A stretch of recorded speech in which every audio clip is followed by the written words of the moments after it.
성부와 성자와 성령의 이름으로 아멘. 신앙의 여정에서 지혜의 빛을 구하는 모든 분들을 환영합니다.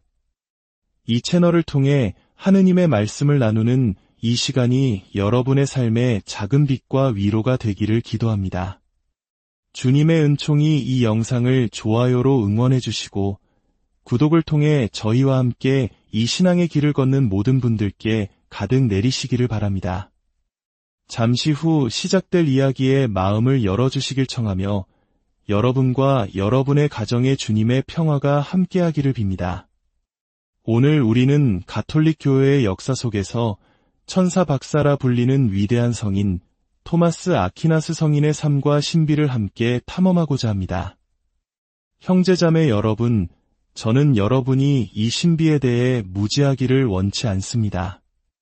어느 날 밤 토마스 아퀴나스 성인의 비서는 성인의 방에서 들려오는 목소리에 잠을 깼습니다. 하지만 그 목소리는 성인의 것이 아니었습니다.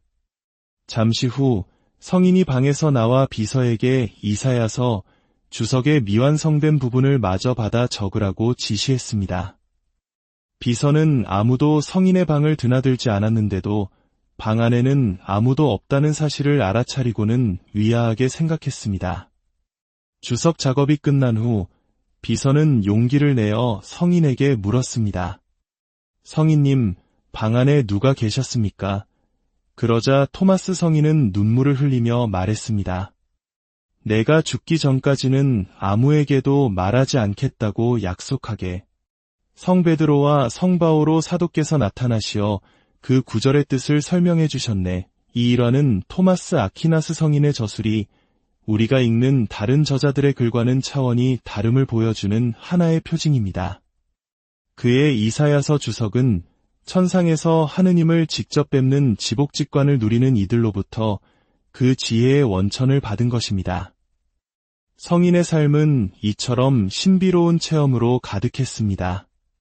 한 번은 그가 풀리지 않는 신학적 문제에 대한 답을 얻기 위해 간절히 기도하고 있을 때 그의 수호천사가 나타나 말했습니다. 이 세상의 삶에서는 알아서는 안 되는 것들이 있습니다. 그 말을 들은 성인은 즉시 기도를 멈추었습니다. 지성의 거인이었지만 그는 하느님의 신비 앞에서 자신의 한계를 인정하는 겸손함을 지녔던 것입니다. 그의 생애 마지막 무렵 토마스 성인은 그의 필생의 역작인 신학대전에서 성체성사에 관한 부분을 완성했습니다. 그는 자신이 쓴 원고를 십자고상 앞에 그리스도께 봉헌했습니다. 바로 그때 우리 주님께서 그에게 나타나 말씀하셨습니다. 토마스야, 너는 나에 관하여 참으로 잘 썼다. 그 보답으로 무엇을 원하느냐? 성인은 조금의 망설임도 없이 대답했습니다. 주님, 오직 당신뿐입니다.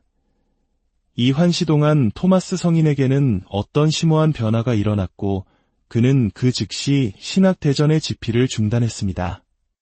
만약 그의 동료들이 그가 불 속에 던져버린 원고를 꺼내지 않았다면 우리는 오늘날 성체성사에 관한 위대한 부분을 영원히 잃어버렸을 것입니다. 그는 이렇게 탄식했다고 전해집니다. 내가 지금까지 쓴 모든 것은 지푸라기에 불과하. 천상의 영광을 잠시 엿본 그에게 인간 지성의 가장 위대한 산물조차 한낱 지푸라기처럼 보였던 것입니다.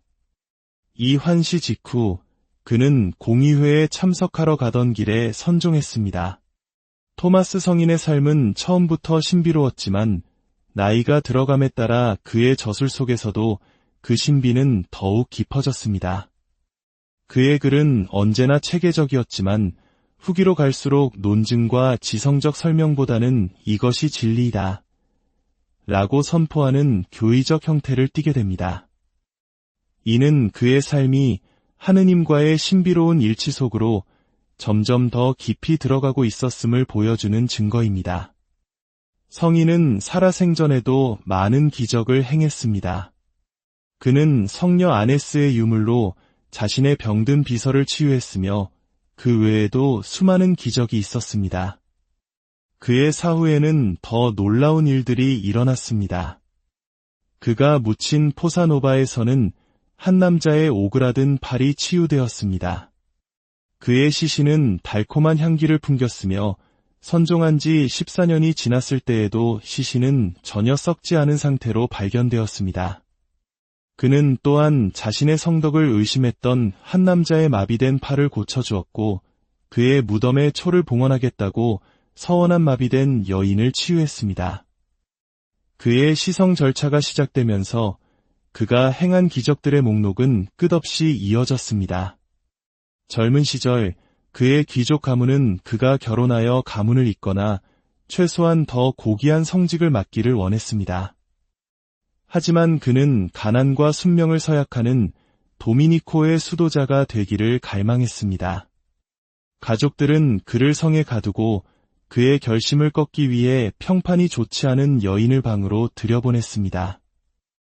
유혹을 통해 그가 세상의 쾌락에 눈을 뜨기를 바랐던 것입니다. 하지만 여인이 방에 들어오자 토마스는 벽난로에서 벌겋게 달아오른 부직갱이를 집어들고 그녀를 쫓아냈습니다. 그리고는 무릎을 꿇고 주님께 순결의 은사를 간절히 청했습니다. 바로 그때 2명의 천사가 나타나 그의 허리에 신비로운 띠를 메어주었습니다. 그 띠가 조여질 때 토마스는 고통 속에 비명을 질렀다고 합니다. 그는 그 순간 이후로 평생 동안 단 한 번도 순결에 반하는 생각을 품어본 적이 없다고 고백했습니다. 왜 이 순결의 은사가 그에게 그토록 필요했을까요? 우리 주님이나 성모님과는 비할 수 없지만 토마스 성인은 교회 역사에서 앞으로 다가올 수 세기 동안의 지성적 토대를 마련해야 하는 핵심적인 역할을 맡았기 때문입니다. 그리고 그 지성적 토대를 세우기 위해서는 무엇보다 지성의 명료함이 필요합니다. 사람이 불순결의 고통에 시달리는 한 결코 지성적인 명료함을 가질 수 없습니다. 우리 한국 문화에서도 위대한 학문적, 예술적 성취를 이룬 이들에게는 맑은 정신이 필수적이라고 여기지 않습니까? 마음을 어지럽히는 욕망에서 자유로울 때 비로소 지성의 눈이 밝아지는 것입니다. 그는 겸손과 온유, 그리고 사랑으로 유명했습니다. 그의 이러한 덕은 논쟁 상대방들을 미치게 할 정도였습니다. 한 번은 어떤 수도원에서 논쟁을 벌였는데 그는 물론 논쟁에서 이기고 있었습니다. 하지만 상대방들은 그의 논리를 꺾을 수 없어서가 아니라 자신들의 주장을 완벽하게 분쇄하면서도 너무나 친절하고 온유하며 자비로운 그의 태도 때문에 화를 참지 못하고 결국 그를 수도원에서 쫓아내기까지 했습니다. 겸손은 지성의 명료함을 주고 사랑은 다른 모든 덕과 지성까지도 올바른 방향으로 이끕니다. 한 환시에서는 성 아우구스티누스가 토마스 성인과 함께 나타나 그의 가르침이 얼마나 중요한지를 증언했습니다. 성 아우구스티누스는 토마스는 영광에 있어서 나와 동등하지만 동정의 광채에 있어서는 나보다 더 위대하다고 말했습니다. 이는 그의 신학적 업적이 얼마나 중요한지를 보여주는 또 하나의 표징입니다.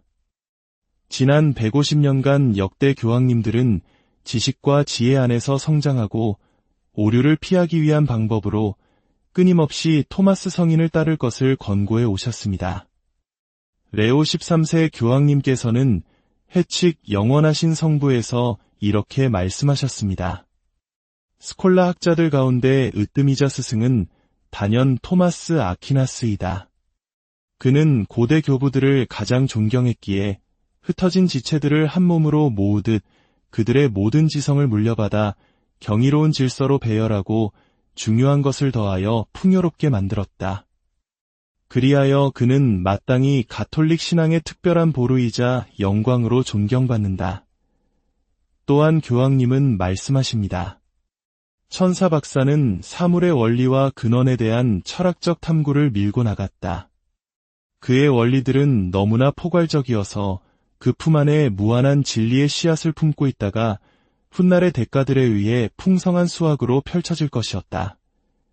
실제로 그의 말은 사실이 되었습니다. 수많은 성인들과 교회학자들, 거룩한 신학자들은 토마스 성인의 저술 위에 직접 자신들의 철학과 신학을 세웠습니다. 이 때문에 성 비오 10세 교황님을 비롯한 많은 교황님들께서는 근대주의, 즉 혼란과 모호함의 이단을 피하기 위해 토마스 성인을 공부하라고 권고하셨습니다. 토마스주의는 우리에게 원리에 대한 명확한 지성과 판단의 습관을 길러주어 근대주의의 뿌리를 파괴합니다. 오늘날 어떤 이들은 더 이상 위대한 신학자가 없다고 한탄합니다. 이는 토마스 성인의 가르침 위에 자신의 학문을 세우는 이가 거의 없기 때문입니다. 토마스 성인을 싫어하는 것은 근대주의의 명백한 징표입니다. 교회 공의회에 미친 그의 영향력은 실로 엄청납니다. 리옹, 비엔나, 피렌체, 그리고 제1차 바티칸 공의회에 이르기까지 모든 공의회는 토마스 아퀴나스를 특별한 영예로 대했습니다. 마치 토마스 성인이 직접 교부들의 심의와 교령을 주재한 것과 같다고 말할 수 있을 정도입니다. 특히 트리엔트 공의회는 제단 위에 성경과 교황 교령과 함께 토마스 아퀴나스의 신학 대전을 놓아두었는데 이는 그에게서 공의회의 방향과 영감을 얻기 위함이었습니다. 트리엔트 공의회의 문헌들은 때때로 신학 대전의 내용을 거의 그대로 옮겨놓은 것처럼 보일 정도로 그의 영향을 깊이 받았습니다. 우리 시대에 자유가 방종으로 흐르고 모든 권위가 의심받는 이 문화 속에서 토마스 성인의 가르침은 필수적입니다. 그의 가르침은 자유의 참된 의미, 모든 권위의 신적 기원, 법의 효력, 그리고 상호간의 사랑에 대해 명확한 기준을 제시하며 평화로운 질서를 위협하는 새로운 원리들을 뒤엎는 강력한 힘을 가지고 있습니다. 전례가 심각하게 훼손되고 세속화된 오늘날 토마스 성인은 이를 극복하기 위한 수호 성인이기도 합니다. 오르바노 4세 교황님께서는 당대 최고의 두 신학자였던 도미니코의 토마스 아퀴나스와 프란치스코의 보나벤투라 성인에게 그리스도의 성체 성혈 대축일을 위한 성무일도 작성을 명하셨습니다. 두 성인이 교황님 앞에 섰을 때 교황님은 토마스에게 먼저 그의 작품을 낭독하게 했습니다. 보나벤투라 성인은 신적인 영감으로 쓰인 그 숭고한 시를 황홀하게 들으며 자신의 망토 아래에 감추었던 원고를 조용히 찢어버렸습니다. 그는 토마스 성인의 걸작에 필적할 만한 것은 아무것도 없음을 깨달았던 것입니다. 그 걸작이 바로 오늘날 우리가 로마 미사 경본과 성무일도에서 바치는 찬미가 탄투메르고와 같은 아름다운 기도문들입니다. 그렇다면 이 모든 것이 오늘날 우리에게 구체적으로 무엇을 의미할까요? 첫째, 토마스 성인은 학생들의 수호 성인입니다. 부모님들께서는 자녀들이 학교 공부에 어려움을 겪을 때 토마스 성인께 도움을 청하도록 가르쳐야 합니다. 특히 성인이 직접 지은 학업을 시작하기 전에 기도를 자녀들과 함께 바치는 것은 큰 도움이 될 것입니다. 가정에서 학습하는 자녀가 있다면 공부하는 장소에 성인의 상이나 성화를 모셔두고 지혜와 지성의 빛을 청하며 자주 기도하게 하십시오. 둘째, 그는 이단의 분쇄자입니다. 부모님들은 자녀들의 생각이 깊은 가톨릭 신앙에 뿌리 내리도록 토마스 성인께 전구를 청해야 합니다. 혼란스러운 세상 속에서 우리 자녀들이 신앙의 진리를 굳건히 지키도록 그의 도움을 청합시다.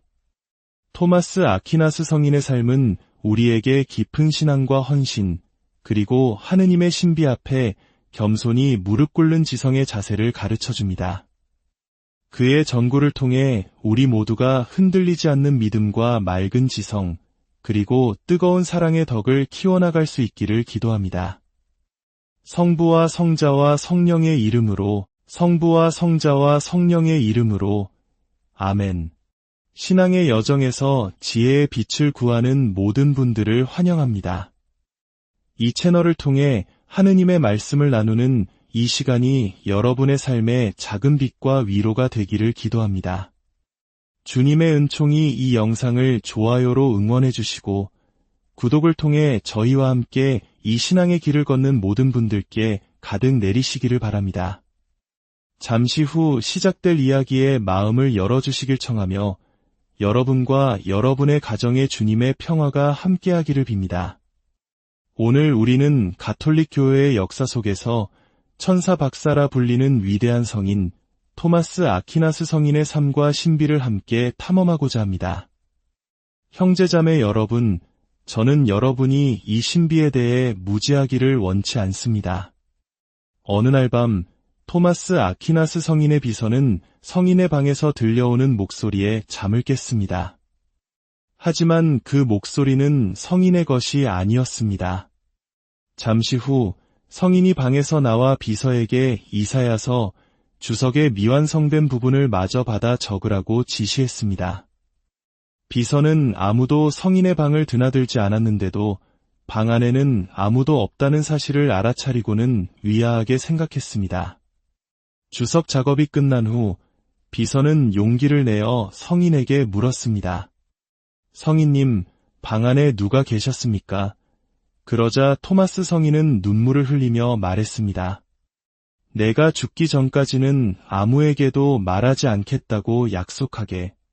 성 베드로와 성 바오로 사도께서 나타나시어 그 구절의 뜻을 설명해 주셨네. 이 일화는 토마스 아퀴나스 성인의 저술이 우리가 읽는 다른 저자들의 글과는 차원이 다름을 보여주는 하나의 표징입니다. 그의 이사야서 주석은 천상에서 하느님을 직접 뵙는 지복직관을 누리는 이들로부터 그 지혜의 원천을 받은 것입니다. 성인의 삶은 이처럼 신비로운 체험으로 가득했습니다. 한 번은 그가 풀리지 않는 신학적 문제에 대한 답을 얻기 위해 간절히 기도하고 있을 때 그의 수호천사가 나타나 말했습니다. 이 세상의 삶에서는 알아서는 안 되는 것들이 있습니다. 그 말을 들은 성인은 즉시 기도를 멈추었습니다. 지성의 거인이었지만 그는 하느님의 신비 앞에서 자신의 한계를 인정하는 겸손함을 지녔던 것입니다. 그의 생애 마지막 무렵 토마스 성인은 그의 필생의 역작인 신학대전에서 성체성사에 관한 부분을 완성했습니다. 그는 자신이 쓴 원고를 십자고상 앞에 그리스도께 봉헌했습니다. 바로 그때 우리 주님께서 그에게 나타나 말씀하셨습니다. 토마스야, 너는 나에 관하여 참으로 잘 썼다. 그 보답으로 무엇을 원하느냐? 성인은 조금의 망설임도 없이 대답했습니다. 주님, 오직 당신뿐입니다. 이 환시 동안 토마스 성인에게는 어떤 심오한 변화가 일어났고 그는 그 즉시 신학대전의 집필을 중단했습니다. 만약 그의 동료들이 그가 불 속에 던져버린 원고를 꺼내지 않았다면 우리는 오늘날 성체성사에 관한 위대한 부분을 영원히 잃어버렸을 것입니다. 그는 이렇게 탄식했다고 전해집니다.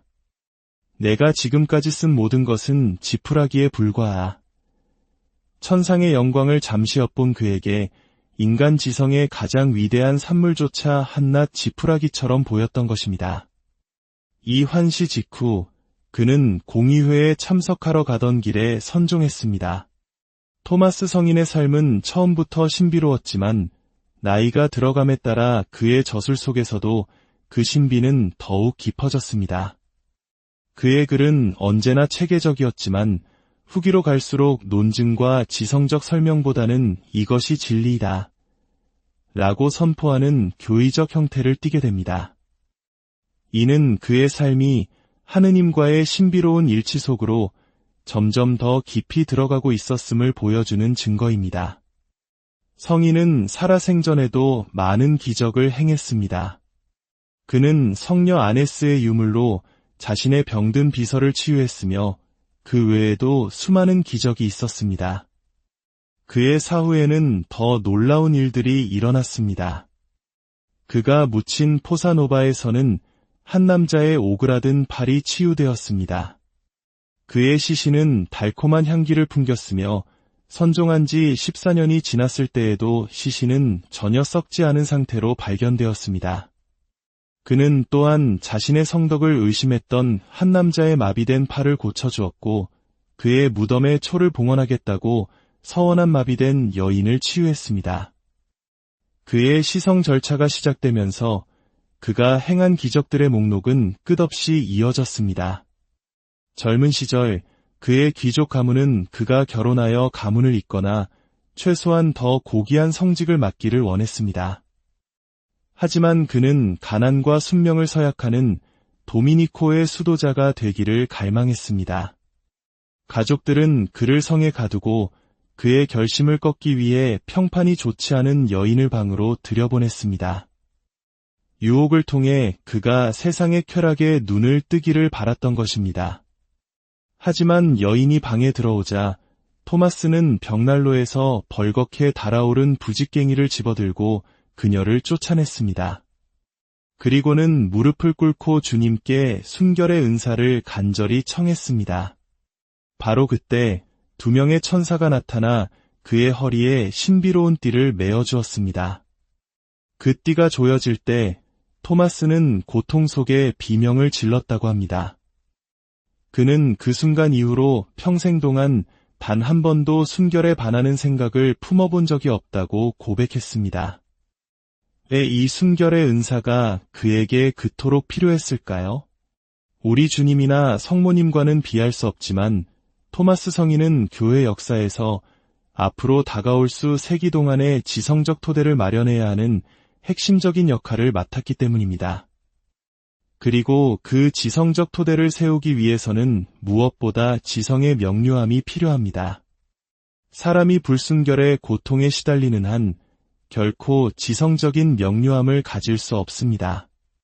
우리 한국 문화에서도 위대한 학문적, 예술적 성취를 이룬 이들에게는 맑은 정신이 필수적이라고 여기지 않습니까? 마음을 어지럽히는 욕망에서 자유로울 때 비로소 지성의 눈이 밝아지는 것입니다. 그는 겸손과 온유, 그리고 사랑으로 유명했습니다. 그의 이러한 덕은 논쟁 상대방들을 미치게 할 정도였습니다. 한 번은 어떤 수도원에서 논쟁을 벌였는데 그는 물론 논쟁에서 이기고 있었습니다. 하지만 상대방들은 그의 논리를 꺾을 수 없어서가 아니라 자신들의 주장을 완벽하게 분쇄하면서도 너무나 친절하고 온유하며 자비로운 그의 태도 때문에 화를 참지 못하고 결국 그를 수도원에서 쫓아내기까지 했습니다. 겸손은 지성의 명료함을 주고 사랑은 다른 모든 덕과 지성까지도 올바른 방향으로 이끕니다. 한 환시에서는 성 아우구스티누스가 토마스 성인과 함께 나타나 그의 가르침이 얼마나 중요한지를 증언했습니다. 성 아우구스티누스는 토마스는 영광에 있어서 나와 동등하지만 동정의 광채에 있어서는 나보다 더 위대하다고 말했습니다. 이는 그의 신학적 업적이 얼마나 중요한지를 보여주는 또 하나의 표징입니다. 지난 150년간 역대 교황님들은 지식과 지혜 안에서 성장하고 오류를 피하기 위한 방법으로 끊임없이 토마스 성인을 따를 것을 권고해 오셨습니다. 레오 13세 교황님께서는 해칙 영원하신 성부에서 이렇게 말씀하셨습니다. 스콜라 학자들 가운데 으뜸이자 스승은 단연 토마스 아퀴나스이다. 그는 고대 교부들을 가장 존경했기에 흩어진 지체들을 한 몸으로 모으듯 그들의 모든 지성을 물려받아 경이로운 질서로 배열하고 중요한 것을 더하여 풍요롭게 만들었다. 그리하여 그는 마땅히 가톨릭 신앙의 특별한 보루이자 영광으로 존경받는다. 또한 교황님은 말씀하십니다. 천사 박사는 사물의 원리와 근원에 대한 철학적 탐구를 밀고 나갔다. 그의 원리들은 너무나 포괄적이어서 그 품 안에 무한한 진리의 씨앗을 품고 있다가 훗날의 대가들에 의해 풍성한 수확으로 펼쳐질 것이었다. 실제로 그의 말은 사실이 되었습니다. 수많은 성인들과 교회학자들, 거룩한 신학자들은 토마스 성인의 젖을 위해 직접 자신들의 철학과 신학을 세웠습니다. 이 때문에 성 비오 10세 교황님을 비롯한 많은 교황님들께서는 근대주의, 즉 혼란과 모호함의 이단을 피하기 위해 토마스 성인을 공부하라고 권고하셨습니다. 토마스주의는 우리에게 원리에 대한 명확한 지성과 판단의 습관을 길러주어 근대주의의 뿌리를 파괴합니다. 오늘날 어떤 이들은 더 이상 위대한 신학자가 없다고 한탄합니다. 이는 토마스 성인의 가르침 위에 자신의 학문을 세우는 이가 거의 없기 때문입니다. 토마스 성인을 싫어하는 것은 근대주의의 명백한 징표입니다. 교회 공의회에 미친 그의 영향력은 실로 엄청납니다. 리옹, 비엔나, 피렌체, 그리고 제1차 바티칸 공의회에 이르기까지 모든 공의회는 토마스 아퀴나스를 특별한 영예로 대했습니다. 마치 토마스 성인이 직접 교부들의 심의와 교령을 주재한 것과 같다고 말할 수 있을 정도입니다. 특히 트리엔트 공의회는 제단 위에 성경과 교황 교령과 함께 토마스 아퀴나스의 신학 대전을 놓아두었는데 이는 그에게서 공의회의 방향과 영감을 얻기 위함이었습니다. 트리엔트 공의회의 문헌들은 때때로 신학 대전의 내용을 거의 그대로 옮겨놓은 것처럼 보일 정도로 그의 영향을 깊이 받았습니다. 우리 시대에 자유가 방종으로 흐르고 모든 권위가 의심받는 이 문화 속에서 토마스 성인의 가르침은 필수적입니다.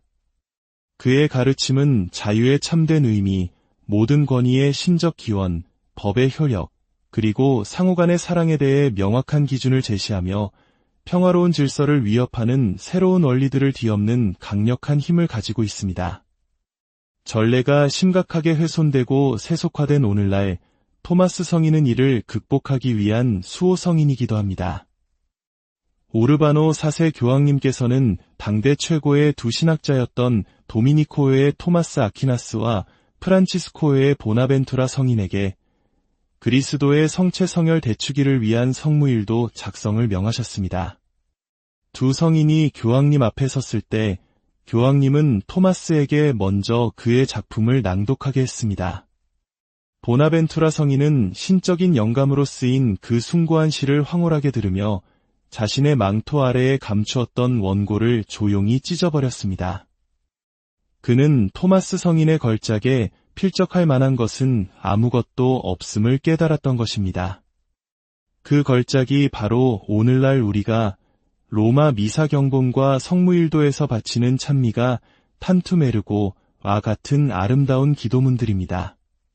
그렇다면 이 모든 것이 오늘날 우리에게 구체적으로 무엇을 의미할까요? 첫째, 토마스 성인은 학생들의 수호 성인입니다. 부모님들께서는 자녀들이 학교 공부에 어려움을 겪을 때 토마스 성인께 도움을 청하도록 가르쳐야 합니다. 특히 성인이 직접 지은 학업을 시작하기 전에 기도를 자녀들과 함께 바치는 것은 큰 도움이 될 것입니다. 가정에서 학습하는 자녀가 있다면 공부하는 장소에 성인의 상이나 성화를 모셔두고 지혜와 지성의 빛을 청하며 자주 기도하게 하십시오. 둘째, 그는 이단의 분쇄자입니다. 부모님들은 자녀들의 생각이 깊은 가톨릭 신앙에 뿌리 내리도록 토마스 성인께 전구를 청해야 합니다.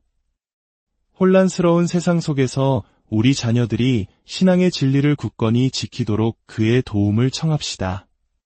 토마스 아퀴나스 성인의 삶은 우리에게 깊은 신앙과 헌신, 그리고 하느님의 신비 앞에 겸손히 무릎 꿇는 지성의 자세를 가르쳐줍니다.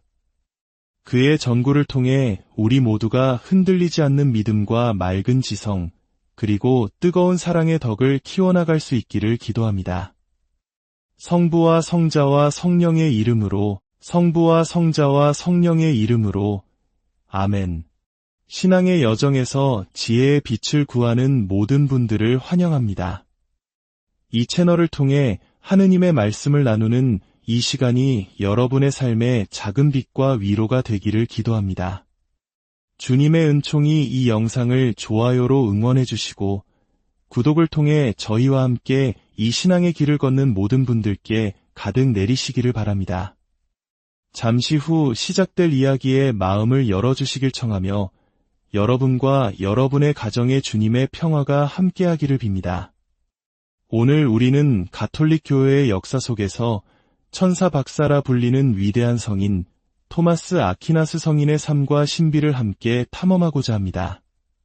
형제자매 여러분, 저는 여러분이 이 신비에 대해 무지하기를 원치 않습니다. 어느 날 밤 토마스 아퀴나스 성인의 비서는 성인의 방에서 들려오는 목소리에 잠을 깼습니다.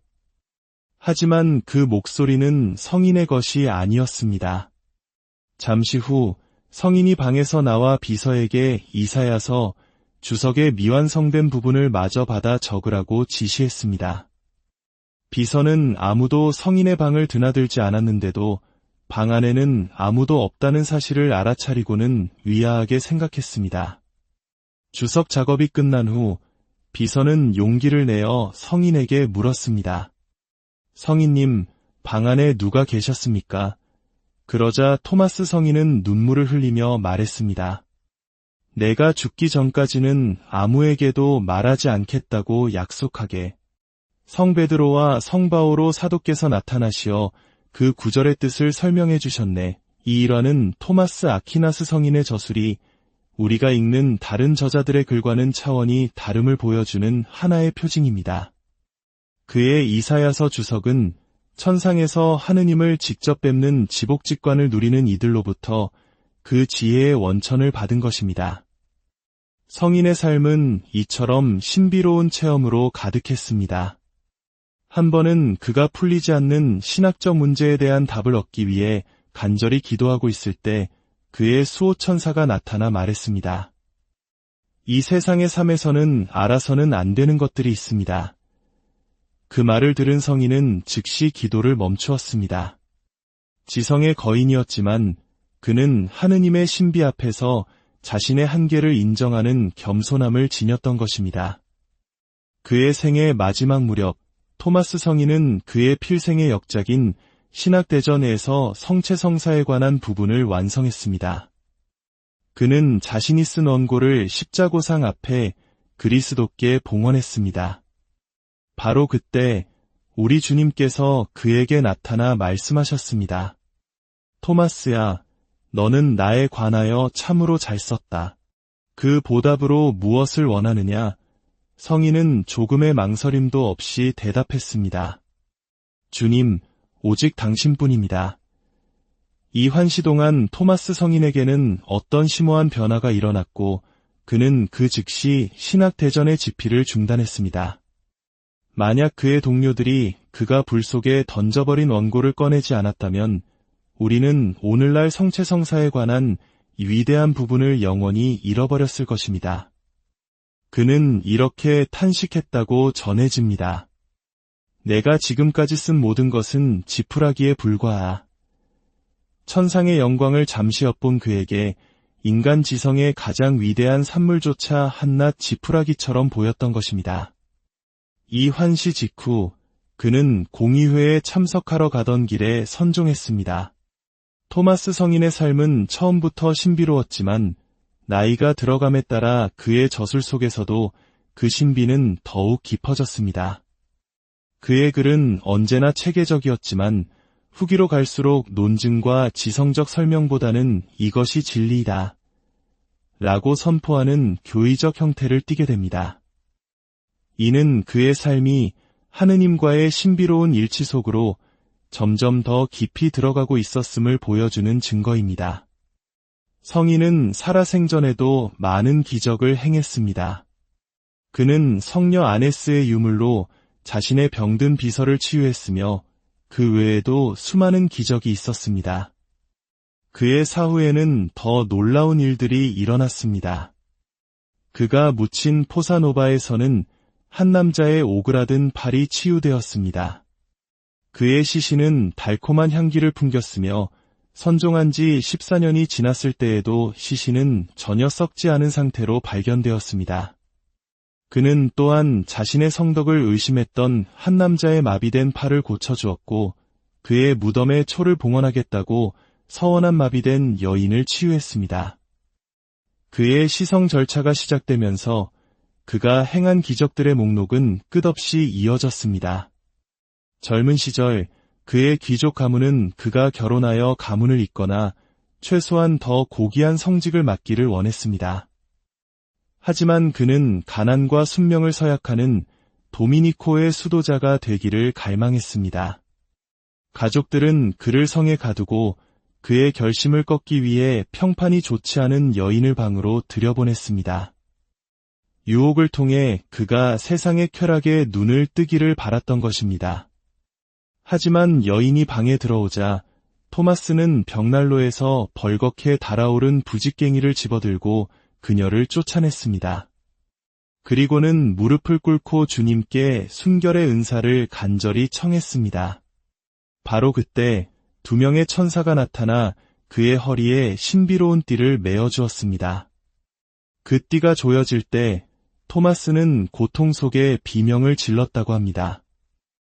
그는 그 순간 이후로 평생 동안 단 한 번도 순결에 반하는 생각을 품어본 적이 없다고 고백했습니다. 왜 이 순결의 은사가 그에게 그토록 필요했을까요? 우리 주님이나 성모님과는 비할 수 없지만 토마스 성인은 교회 역사에서 앞으로 다가올 수 세기 동안의 지성적 토대를 마련해야 하는 핵심적인 역할을 맡았기 때문입니다. 그리고 그 지성적 토대를 세우기 위해서는 무엇보다 지성의 명료함이 필요합니다. 사람이 불순결의 고통에 시달리는 한 결코 지성적인 명료함을 가질 수 없습니다. 우리 한국 문화에서도 위대한 학문적, 예술적 성취를 이룬 이들에게는 맑은 정신이 필수적이라고 여기지 않습니까? 마음을 어지럽히는 욕망에서 자유로울 때 비로소 지성의 눈이 밝아지는 것입니다. 그는 겸손과 온유, 그리고 사랑으로 유명했습니다. 그의 이러한 덕은 논쟁 상대방들을 미치게 할 정도였습니다. 한 번은 어떤 수도원에서 논쟁을 벌였는데 그는 물론 논쟁에서 이기고 있었습니다. 하지만 상대방들은 그의 논리를 꺾을 수 없어서가 아니라 자신들의 주장을 완벽하게 분쇄하면서도 너무나 친절하고 온유하며 자비로운 그의 태도 때문에 화를 참지 못하고 결국 그를 수도원에서 쫓아내기까지 했습니다. 겸손은 지성의 명료함을 주고 사랑은 다른 모든 덕과 지성까지도 올바른 방향으로 이끕니다. 한 환시에서는 성 아우구스티누스가 토마스 성인과 함께 나타나 그의 가르침이 얼마나 중요한지를 증언했습니다. 성 아우구스티누스는 토마스는 영광에 있어서 나와 동등하지만 동정의 광채에 있어서는 나보다 더 위대하다고 말했습니다. 이는 그의 신학적 업적이 얼마나 중요한지를 보여주는 또 하나의 표징입니다. 지난 150년간 역대 교황님들은 지식과 지혜 안에서 성장하고 오류를 피하기 위한 방법으로 끊임없이 토마스 성인을 따를 것을 권고해 오셨습니다. 레오 13세 교황님께서는 해칙 영원하신 성부에서 이렇게 말씀하셨습니다. 스콜라 학자들 가운데 으뜸이자 스승은 단연 토마스 아퀴나스이다. 그는 고대 교부들을 가장 존경했기에 흩어진 지체들을 한 몸으로 모으듯 그들의 모든 지성을 물려받아 경이로운 질서로 배열하고 중요한 것을 더하여 풍요롭게 만들었다. 그리하여 그는 마땅히 가톨릭 신앙의 특별한 보루이자 영광으로 존경받는다. 또한 교황님은 말씀하십니다. 천사 박사는 사물의 원리와 근원에 대한 철학적 탐구를 밀고 나갔다. 그의 원리들은 너무나 포괄적이어서 그 품 안에 무한한 진리의 씨앗을 품고 있다가 훗날의 대가들에 의해 풍성한 수확으로 펼쳐질 것이었다. 실제로 그의 말은 사실이 되었습니다. 수많은 성인들과 교회학자들, 거룩한 신학자들은 토마스 성인의 젖을 위해 직접 자신들의 철학과 신학을 세웠습니다. 이 때문에 성 비오 10세 교황님을 비롯한 많은 교황님들께서는 근대주의, 즉 혼란과 모호함의 이단을 피하기 위해 토마스 성인을 공부하라고 권고하셨습니다. 토마스주의는 우리에게 원리에 대한 명확한 지성과 판단의 습관을 길러주어 근대주의의 뿌리를 파괴합니다. 오늘날 어떤 이들은 더 이상 위대한 신학자가 없다고 한탄합니다. 이는 토마스 성인의 가르침 위에 자신의 학문을 세우는 이가 거의 없기 때문입니다. 토마스 성인을 싫어하는 것은 근대주의의 명백한 징표입니다. 교회 공의회에 미친 그의 영향력은 실로 엄청납니다. 리옹, 비엔나, 피렌체, 그리고 제1차 바티칸 공의회에 이르기까지 모든 공의회는 토마스 아퀴나스를 특별한 영예로 대했습니다. 마치 토마스 성인이 직접 교부들의 심의와 교령을 주재한 것과 같다고 말할 수 있을 정도입니다.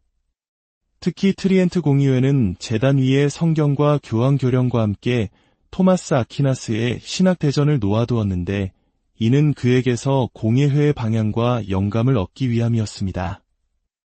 트리엔트 공의회의 문헌들은 때때로 신학 대전의 내용을 거의 그대로 옮겨놓은 것처럼 보일 정도로 그의 영향을 깊이 받았습니다. 우리 시대에 자유가 방종으로 흐르고 모든 권위가 의심받는 이 문화 속에서 토마스 성인의 가르침은 필수적입니다. 그의 가르침은 자유의 참된 의미, 모든 권위의 신적 기원, 법의 효력, 그리고 상호간의 사랑에 대해 명확한 기준을 제시하며 평화로운 질서를 위협하는 새로운 원리들을 뒤엎는 강력한 힘을 가지고 있습니다. 전례가 심각하게 훼손되고 세속화된 오늘날 토마스 성인은 이를 극복하기 위한 수호 성인이기도 합니다. 오르바노 4세 교황님께서는 당대 최고의 두 신학자였던 도미니코회의 토마스 아퀴나스와 프란치스코회의 보나벤투라 성인에게 그리스도의 성체 성혈 대축일을 위한 성무일도 작성을 명하셨습니다. 두 성인이 교황님 앞에 섰을 때 교황님은 토마스에게 먼저 그의 작품을 낭독하게 했습니다. 보나벤투라 성인은 신적인 영감으로 쓰인 그 숭고한 시를 황홀하게 들으며 자신의 망토 아래에 감추었던 원고를 조용히 찢어버렸습니다. 그는 토마스 성인의 걸작에 필적할 만한 것은 아무것도 없음을 깨달았던 것입니다. 그 걸작이 바로 오늘날 우리가 로마 미사 경본과 성무일도에서 바치는 찬미가 탄투메르고와 같은 아름다운 기도문들입니다. 그렇다면 이 모든 것이 오늘날 우리에게 구체적으로 무엇을 의미할까요? 첫째, 토마스 성인은 학생들의 수호 성인입니다. 부모님들께서는 자녀들이 학교 공부에 어려움을 겪을 때 토마스 성인께 도움을 청하도록 가르쳐야 합니다. 특히 성인이 직접 지은 학업을 시작하기 전에 기도를 자녀들과 함께 바치는 것은 큰 도움이 될 것입니다. 가정에서 학습하는 자녀가 있다면 공부하는 장소에 성인의 상이나 성화를 모셔두고 지혜와 지성의 빛을 청하며 자주 기도하게 하십시오. 둘째, 그는 이단의 분쇄자입니다. 부모님들은 자녀들의 생각이 깊은 가톨릭 신앙에 뿌리 내리도록 토마스 성인께 전구를 청해야 합니다. 혼란스러운 세상 속에서 우리 자녀들이 신앙의 진리를 굳건히 지키도록 그의 도움을 청합시다. 토마스 아퀴나스 성인의 삶은 우리에게 깊은 신앙과 헌신, 그리고 하느님의 신비 앞에 겸손히 무릎 꿇는 지성의 자세를 가르쳐줍니다. 그의 전구를 통해 우리 모두가 흔들리지 않는 믿음과 맑은 지성, 그리고 뜨거운 사랑의 덕을 키워나갈 수 있기를 기도합니다. 성부와 성자와 성령의 이름으로, 성부와 성자와 성령의 이름으로, 아멘. 신앙의 여정에서 지혜의 빛을 구하는 모든 분들을 환영합니다. 이 채널을 통해 하느님의 말씀을 나누는 이 시간이 여러분의 삶에 작은 빛과 위로가 되기를 기도합니다. 주님의 은총이 이 영상을 좋아요로 응원해 주시고 구독을 통해 저희와 함께 이 신앙의 길을 걷는 모든 분들께 가득 내리시기를 바랍니다. 잠시 후 시작될 이야기에 마음을 열어주시길 청하며 여러분과 여러분의 가정에 주님의 평화가 함께하기를 빕니다. 오늘 우리는 가톨릭 교회의 역사 속에서 천사 박사라 불리는 위대한 성인 토마스 아퀴나스 성인의 삶과 신비를 함께 탐험하고자 합니다. 형제자매 여러분, 저는 여러분이 이 신비에 대해 무지하기를 원치 않습니다. 어느 날 밤 토마스 아퀴나스 성인의 비서는 성인의 방에서 들려오는 목소리에 잠을 깼습니다. 하지만 그 목소리는 성인의 것이 아니었습니다. 잠시 후 성인이 방에서 나와 비서에게 이사야서 주석의 미완성된 부분을 마저 받아 적으라고 지시했습니다. 비서는 아무도 성인의 방을 드나들지 않았는데도 방 안에는 아무도 없다는 사실을 알아차리고는 의아하게 생각했습니다. 주석 작업이 끝난 후 비서는 용기를 내어 성인에게 물었습니다. 성인님, 방 안에 누가 계셨습니까? 그러자 토마스 성인은 눈물을 흘리며 말했습니다. 내가 죽기 전까지는 아무에게도 말하지 않겠다고 약속하게. 성 베드로와 성 바오로 사도께서 나타나시어 그 구절의 뜻을 설명해 주셨네. 이 일화는 토마스 아퀴나스 성인의 저술이 우리가 읽는 다른 저자들의 글과는 차원이 다름을 보여주는 하나의 표징입니다. 그의 이사야서 주석은 천상에서 하느님을 직접 뵙는 지복직관을 누리는 이들로부터 그 지혜의 원천을 받은 것입니다. 성인의 삶은 이처럼 신비로운 체험으로 가득했습니다. 한 번은 그가 풀리지 않는 신학적 문제에 대한 답을 얻기 위해 간절히 기도하고 있을 때 그의 수호천사가 나타나 말했습니다. 이 세상의 삶에서는 알아서는 안 되는 것들이 있습니다. 그 말을 들은 성인은 즉시 기도를 멈추었습니다. 지성의 거인이었지만 그는 하느님의 신비 앞에서 자신의 한계를 인정하는 겸손함을 지녔던 것입니다. 그의 생애 마지막 무렵 토마스 성인은 그의 필생의 역작인 신학대전에서 성체성사에 관한 부분을 완성했습니다. 그는 자신이 쓴 원고를 십자고상 앞에 그리스도께 봉헌했습니다. 바로 그때 우리 주님께서 그에게 나타나 말씀하셨습니다. 토마스야, 너는 나에 관하여 참으로 잘 썼다. 그 보답으로 무엇을 원하느냐? 성인은 조금의 망설임도 없이 대답했습니다. 주님, 오직 당신뿐입니다. 이 환시 동안 토마스 성인에게는 어떤 심오한 변화가 일어났고 그는 그 즉시 신학대전의 집필을 중단했습니다. 만약 그의 동료들이 그가 불 속에 던져버린 원고를 꺼내지 않았다면 우리는 오늘날 성체성사에 관한 위대한 부분을 영원히 잃어버렸을 것입니다. 그는 이렇게 탄식했다고 전해집니다. 내가 지금까지 쓴 모든 것은 지푸라기에 불과하. 천상의 영광을 잠시 엿본 그에게 인간 지성의 가장 위대한 산물조차 한낱 지푸라기처럼 보였던 것입니다. 이 환시 직후 그는 공의회에 참석하러 가던 길에 선종했습니다. 토마스 성인의 삶은 처음부터 신비로웠지만 나이가 들어감에 따라 그의 저술 속에서도 그 신비는 더욱 깊어졌습니다. 그의 글은 언제나 체계적이었지만 후기로 갈수록 논증과 지성적 설명보다는 이것이 진리이다 라고 선포하는 교의적 형태를 띠게 됩니다. 이는 그의 삶이 하느님과의 신비로운 일치 속으로 점점 더 깊이 들어가고 있었음을 보여주는 증거입니다. 성인은 살아생전에도 많은 기적을 행했습니다. 그는 성녀 아네스의 유물로 자신의 병든 비서를 치유했으며 그 외에도 수많은 기적이 있었습니다. 그의 사후에는 더 놀라운 일들이 일어났습니다. 그가 묻힌 포사노바에서는 한 남자의 오그라든 팔이 치유되었습니다. 그의 시신은 달콤한 향기를 풍겼으며 선종한 지 14년이 지났을 때에도 시신은 전혀 썩지 않은 상태로 발견되었습니다. 그는 또한 자신의 성덕을 의심했던 한 남자의 마비된 팔을 고쳐주었고 그의 무덤에 초를 봉헌하겠다고 서원한 마비된 여인을 치유했습니다. 그의 시성 절차가 시작되면서 그가 행한 기적들의 목록은 끝없이 이어졌습니다. 젊은 시절 그의 귀족 가문은 그가 결혼하여 가문을 잇거나 최소한 더 고귀한 성직을 맡기를 원했습니다. 하지만 그는 가난과 순명을 서약하는 도미니코의 수도자가 되기를 갈망했습니다. 가족들은 그를 성에 가두고 그의 결심을 꺾기 위해 평판이 좋지 않은 여인을 방으로 들여보냈습니다. 유혹을 통해 그가 세상의 쾌락에 눈을 뜨기를 바랐던 것입니다. 하지만 여인이 방에 들어오자 토마스는 벽난로에서 벌겋게 달아오른 부직갱이를 집어들고 그녀를 쫓아냈습니다. 그리고는 무릎을 꿇고 주님께 순결의 은사를 간절히 청했습니다. 바로 그때 2명의 천사가 나타나 그의 허리에 신비로운 띠를 메어주었습니다. 그 띠가 조여질 때 토마스는 고통 속에 비명을 질렀다고 합니다. 그는 그 순간 이후로 평생 동안 단 한 번도 순결에 반하는 생각을 품어본 적이 없다고 고백했습니다. 왜 이 순결의 은사가 그에게 그토록 필요했을까요?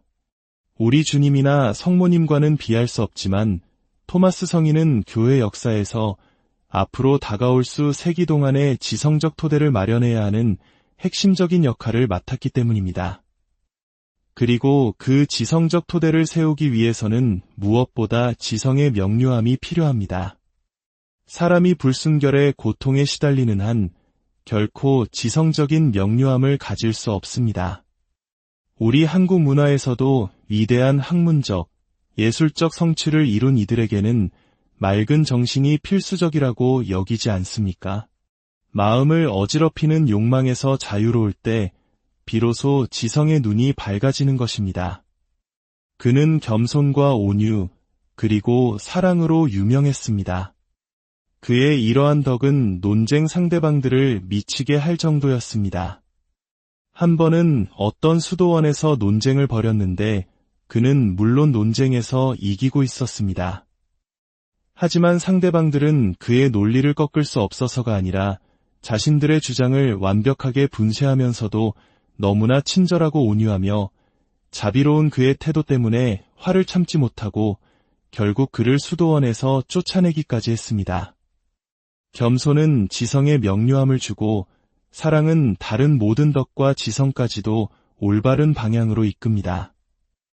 한 환시에서는 성 아우구스티누스가 토마스 성인과 함께 나타나 그의 가르침이 얼마나 중요한지를 증언했습니다. 성 아우구스티누스는 토마스는 영광에 있어서 나와 동등하지만 동정의 광채에 있어서는 나보다 더 위대하다고 말했습니다. 이는 그의 신학적 업적이 얼마나 중요한지를 보여주는 또 하나의 표징입니다.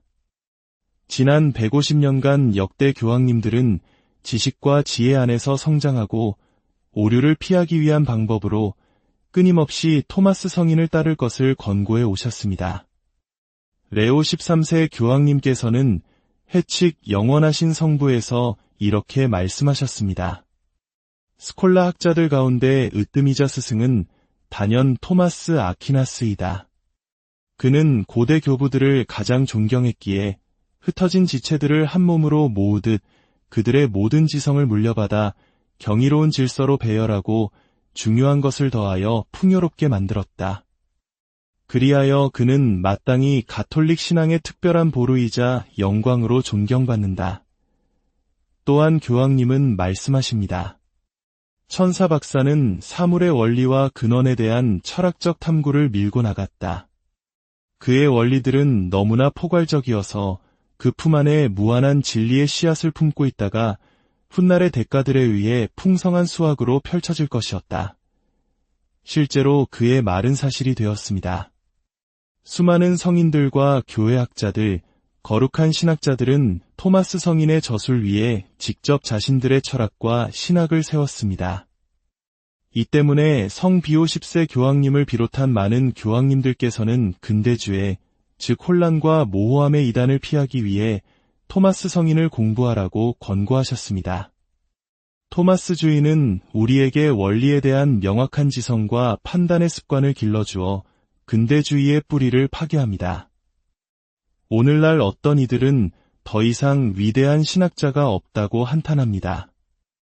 이는 토마스 성인의 가르침 위에 자신의 학문을 세우는 이가 거의 없기 때문입니다.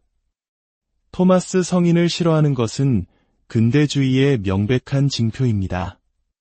교회 공의회에 미친 그의 영향력은 실로 엄청납니다.